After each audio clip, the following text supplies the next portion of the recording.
मुझे तो पनीर की भुर्जी खानी है माँ जी।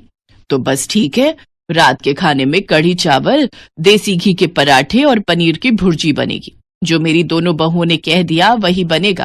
पर माँ जी, फली आलू की सब्जी काट कर रखी हुई थी। वर्षा का फलियां खाने का बहुत मन था। नहीं नहीं नहीं माँ जी, मुझे तो फलियों की दुर्गंध आती है, फिर मैं पनीर की भुर्जी नहीं खा पाऊंगी। तू चिंता क्यों करती है नीलम बहू, जब तुमने मना कर दिया तो फलियों की सब्जी इस घर में बिल्कुल भी नहीं बनेगी। आशा, वर्षा, दोनों कान खोलकर सुन लो, फलियों की सब्जी उठाकर डस्टबिन में फेंक दो। वर्षा रोती हुई रसोई में चली जाती है। आशा उसके पास जाती है और उसे समझाती है। वर्षा, माँ जी की बात का बुरा मत माना करो। तुम्हारा फली आलू खाने का मन है ना? जब सुमन भाभी और नीलम भाभी सो जाएंगी और माँ जी शाम को मंदिर जाएंगी, तब मैं तुम्हारे लिए सब्जी बना दूंगी। आशा भाभी, हमारे साथ ही ऐसा क्यों हो रहा है? हम भी तो प्रेग्नेंट है। माँ जी हम दोनों का ख्याल क्यों नहीं रखती? मुझे पता है हम दोनों गरीब है, इसलिए ऐसा है ना। हम सुमन भाभी और नीलम भाभी की तरह पैसे वाले घर से नहीं आए। वर्षा की बातें सुनकर आशा भी रो पड़ती है।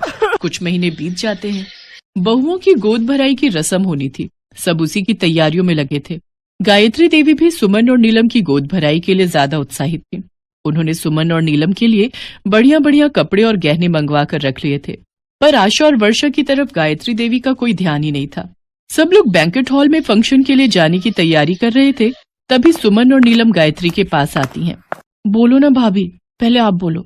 क्या हुआ सुमन बहू, बोलो क्या है, बोलो क्या कहना है। वैसे जल्दी चलो, फंक्शन के लिए देर हो रही है। सभी रिश्तेदार और मेहमान आ गए होंगे।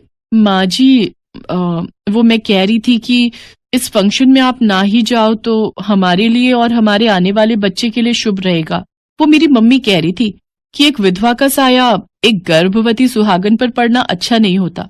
माँ जी, ये हमारे भले के लिए है। आप एक विधवा हो और आपका साया हमारे और हमारे आने वाले बच्चों पर पड़ा तो ये शुभ नहीं होगा।